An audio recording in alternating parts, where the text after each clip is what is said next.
उन्होंने कहा शिव आज भी गुरु है और आपके भी गुरु हो सकते हैं। शिव का शिष्यत्व ग्रहण करने के लिए किसी तरह के कोई वर्जना नहीं है, किसी तरह का कोई प्रतिबंध नहीं है। सिर्फ आपकी नाम की घोषणा हो जाने मात्र से ही आप शिष्यत्व ग्रहण कर लेते हैं। हम जैसे ही शिष्यत्व ग्रहण करते हैं वैसे ही गुरु आदेशित 3 सूत्र दिए जाते हैं। पहला सूत्र है दया मांगना, दूसरा सूत्र है चर्चा करना और तीसरा सूत्र है अपने गुरु के चरणों में पंचाक्षरी मंत्र नमः शिवाय से प्रणाम निवेदित करना। साहब ने कहा कि अगर नियमित आप ये 3 सूत्रों का निर्वाह करते हैं तो आपकी सारी मनोकामनाएं पूरी हो जाएंगी, चाहे वह मनोकामना सांसारिक हो या वह मनोकामना आध्यात्मिक हो। आपकी सारी मनोकामनाएं पूरी हो जाएंगी। हम अपने गुरु महादेव के बारे में बूंद भर जानते हैं, जो नहीं जानते वो समुद्र भर है। हम जैसे लोग उनका गुणगान नहीं कर सकते, वो क्षमता हम सबों में नहीं है। अब हम समझें कि हमारे गुरु क्या हैं। हमारे गुरु आदि हैं, अनंत आदि हैं, अनादि हैं, अनंत हैं, अछेद हैं, अनंत हैं, अखंड हैं, अछेद हैं, अभेद हैं और पूरे ब्रह्मांड के गुरु हैं। और यह जो नमः शिवाय मंत्र है वो उनका प्राण मंत्र है और इसी मंत्र में दुनिया की सारी शक्ति समाहित है, पूरे ब्रह्मांड की शक्ति समाहित है। तो जब हम दया मांगते हैं और प्रणाम निवेदित करते हैं तो हम देखते हैं कि धीरे धीरे हमारे विचारों में बदलाव आने लगा है। जरा हम समझने की कोशिश करें। जैसे ही सुबह में नींद खुलती है वैसे ही हमारे मस्तिष्क में विचारों का आना जाना लगा रहता है। जब हम सोने के लिए जाते हैं, जब नींद आ जाती है तो स्वप्न की दुनिया में चले जाते हैं और सुबह उठते हैं तो फिर वही सांसारिक दुनिया में जीते हैं। लेकिन हम लोगों ने कभी महसूस नहीं किया कि हमारी एक दूसरी दुनिया भी है और वो दूसरी दुनिया कहीं अन्यत्र नहीं, वो हमारे शरीर में ही है, हमारे तन में ही है। वह दूसरी दुनिया हमारी अंतरात्मा की दुनिया है। कहते हैं कि जो अपनी अंतरात्मा की दुनिया तक पहुंच गया उसके लिए इस दुनिया में कुछ भी दुर्लभ नहीं है। तो जो परम ब्रह्म है हमारे गुरु हैं और परम ब्रह्म ही महादेव शिव है और हम उन्हीं का अंश हैं। हमारी जो आत्मा है परम ब्रह्म का अंश है और जो परम ब्रह्म में शक्ति छिपी है वही शक्ति हमारी अंतरात्मा में छिपी है। वही अंतरात्मा की यात्रा के लिए, उसी अंतरात्मा को समझने के लिए भैया ने हमें ये 3 सूत्र दिया। जब हम दया मांगते हैं, प्रणाम निवेदित करते हैं तो हमारे मन में जो विचारों का आना जाना लगा रहता है, ये मन के धरातल पर 2 तरह के विचार हैं। एक सद विचार आते हैं, दूसरा दुष्विचार आते हैं। सद विचार दया है, प्रेम है, करुणा है, त्याग है, भाईचारा है, इस तरह के सद विचार आते हैं। और दुष्विचार आते हैं, काम है, क्रोध है, लोभ है, मोह है, इस तरह के विचार जो आते हैं वो दुष्विचार हैं। और जब इन विचारों का टकराव होता है वही आज हम दुनिया में सब कुछ देख रहे हैं। ये जो दुनिया है ये मन की दुनिया है, ये सांसारिक दुनिया है, ये क्षणभंगुर दुनिया है, ये नश्वर दुनिया है। तो वो जो भाव आते हैं, भावों का टकराव होता है, वही आज सब कुछ हम समाज में देख रहे हैं। तो जब आप दया मांगेंगे और प्रणाम निवेदित करेंगे तो ये जो दया मांगना और प्रणाम निवेदित करना है ये आध्यात्मिक सूत्र हैं, ये योग के सूत्र हैं, ये ध्यान के सूत्र हैं। जब हम मांगेंगे तो अपने आप को समझने की कोशिश करेंगे जैसे अध्यात्म क्या है? अध्यात्म में स्वयं को समझने का एक विज्ञान है। ये तन क्या है, ये मन क्या है, ये आत्मा क्या है, ये परमात्मा क्या है, ये परम ब्रह्म क्या है, भैया क्या है, दीदी क्या है, इसी तरह की चर्चा में होती है। तो हम जरा समझने की कोशिश करें कि ये तन क्या है। आप देखें कि ब्रह्मांड की जितनी जटिल संरचना है, जितनी जटिल बनावट है, उससे कम जटिल बनावट ये शरीर का नहीं है। कितना महत्व का शरीर है ये, अमूल्य है ये शरीर, इसका कीमत नहीं लगाया जा सकता है। और इसी शरीर में वह शक्ति छिपी है, वह हमारी अंतरात्मा की शक्ति है। उसी अंतरात्मा तक पहुँचने के लिए भैया ने हमें ये 3 सूत्र दिया। अगर आप 3 सूत्र करेंगे तो देखेंगे कि जितने हमारे दुष्विचार हैं धीरे धीरे हटने लगे और सद्विचार आने लगा। मन में प्रेम का भाव आता है, दया का भाव आता है, इस तरह के भाव आते हैं। उस समय हमारे मन में न नफरत होता है, न द्वेष होता है, न ईर्ष्या होता है, न किसी तरह के काम, क्रोध, मद, लोभ, ये सारे जो दुष्ट प्रवृत्तियाँ हैं, जो दुष्विचार हैं, ये नहीं आते हैं, सद्विचार आते हैं। और स्वास्थ्य के दृष्टि से भी हम देखें तो कहते हैं कि जब हमारे मन में सद्विचार आते हैं, जब हम प्रसन्न भाव में होते हैं, जब हमारे मन में खुशी होती है, तो हमारे शरीर में अमृत बनता है।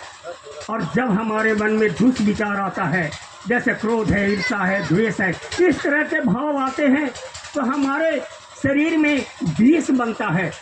तो आप जब ये दोनों सूत्र करेंगे और आपके मन में जब सद्भाव आएंगे, तो आप देखेंगे कि अगर शरीर में किसी तरह के कोई बीमारी है तो वो बीमारी खत्म हो जाएगी, और अगर शरीर में बीमारी नहीं है तो बीमारी नहीं होगी। इस तरह से आप करके देखें। दूसरी बात है कि हम लोग चाहते हैं कि हमारा परिवार भी शिव का परिवार बन जाए। जिस परिवार में एक शिव शिष्य होगा, आप समझिए कि वो शिव का परिवार होगा, वो तो शिव का परिवार बन जाएगा। शिव का परिवार दुनिया में संयुक्त परिवार का एक सर्वोत्कृष्ट उदाहरण है। इस तरह के उदाहरण दुनिया में नहीं मिलते। आप जरा देख लें शिव का परिवार है क्या। शिव का परिवार है क्या?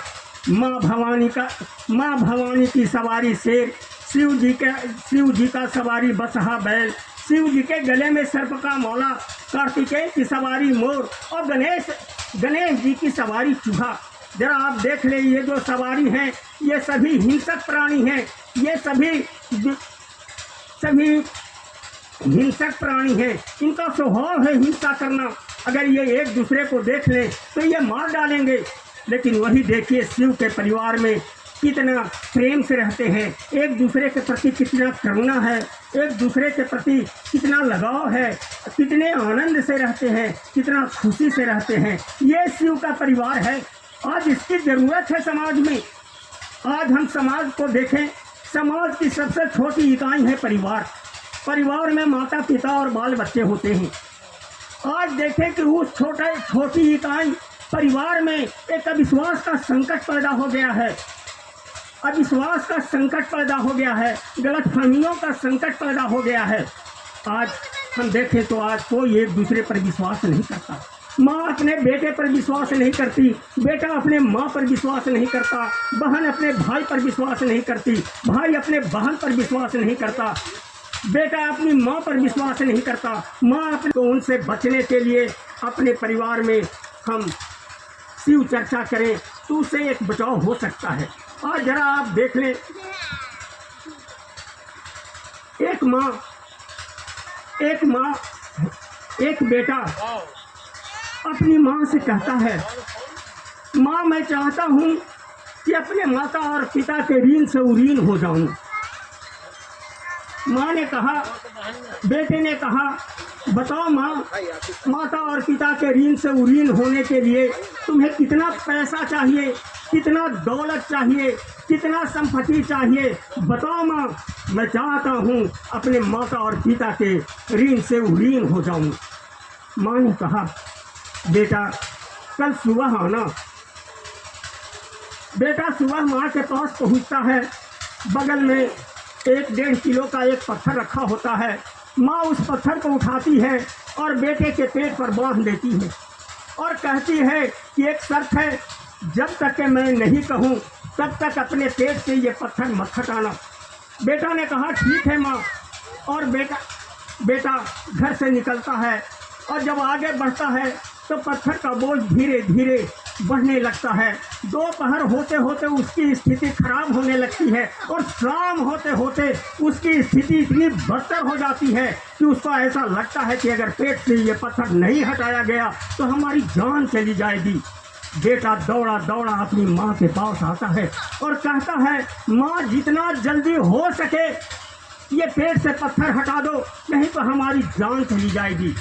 माँ ने बड़ी ही गुस्से में कहा कि सुनो बेटा, माँ ने बड़ी ही गुस्से में कहा कि सुनो बेटा, 9 महीना इसी अवस्था में रहकर एक माँ अपने बच्चे को जन्म देती है, पालती है, पोसती है। यहाँ तक कि माँ अगर भोजन कर रही होती है उस समय बच्चा अगर गंदगी कर दे तो माँ सबसे पहले बच्चे की गंदगी धोती है, इसके बाद भोजन करती है। माँ जब रात में बच्चे को लेकर सोने जाती है, अगर बच्चा बिछावन गीला कर देता है तो माँ गीले बिछावन पर सोती है और बच्चे को सूखे बिछावन पर सुलाती है और सोचती है कहीं बच्चे को ठंड न लग जाए, कहीं बच्चे को सर्दी न लग जाए, कहीं बच्चे को बुखार न आ जाए। माँ इस तरह के भाव में सोचती है। क्या यही प्रेम नहीं है? क्या यही करुणा नहीं है? क्या यही दया नहीं है? क्या यही ममत्व नहीं है? और एक माँ अपनी पूरी ममत्व अपने बच्चों में समाहित कर देती है, प्रवाहित कर देती है। लेकिन आज वो भाव कहाँ चले गए परिवार में? आज वो भाव कहाँ चले गए? आप बेटा अपने माँ के पैरों पर गिरकर क्षमा मांगता है, कहता है कि हाँ माँ, माता और पिता के ऋण से ऋण नहीं हुआ जा सकता है। माँ ने कहा था कि तू 1 दिन का ऋण चुका दे, लेकिन वो नहीं, ऐसा हो नहीं सकता था। बेटा माँ के कदमों में गिरकर क्षमा मांगता है। लेकिन आज जरा हम समाज की सच्चाई देखें। समाज में अपने ही परिवार में कहीं न कहीं माँ अपने ही कमरे में बैठकर आंसू बहा रही होती है, वृद्ध उपेक्षित होते हैं, इस तरह के। लेकिन जब ये भाव जो हमारे मन में आना चाहिए था, जो कल माँ के मन में भाव आए थे, वही भाव अगर बेटे में हो, बेटियों में हो, तो मैं समझता हूँ कि कोई वृद्धाश्रम खोलने की ज़रूरत नहीं है। किसी के परिवार में वृद्ध उपेक्षित नहीं हो सकते हैं, किसी के परिवार में माता और पिता आंसू नहीं बहा सकते हैं।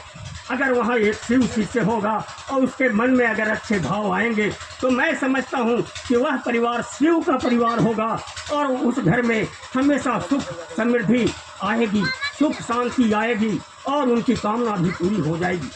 मन से अगर आप जो भी कामना करेंगे और उस कामना पर आप अड़े रहें तो निश्चित आप समझें कि आपकी कामना पूरी होगी, इसमें कहीं कोई संदेह नहीं है।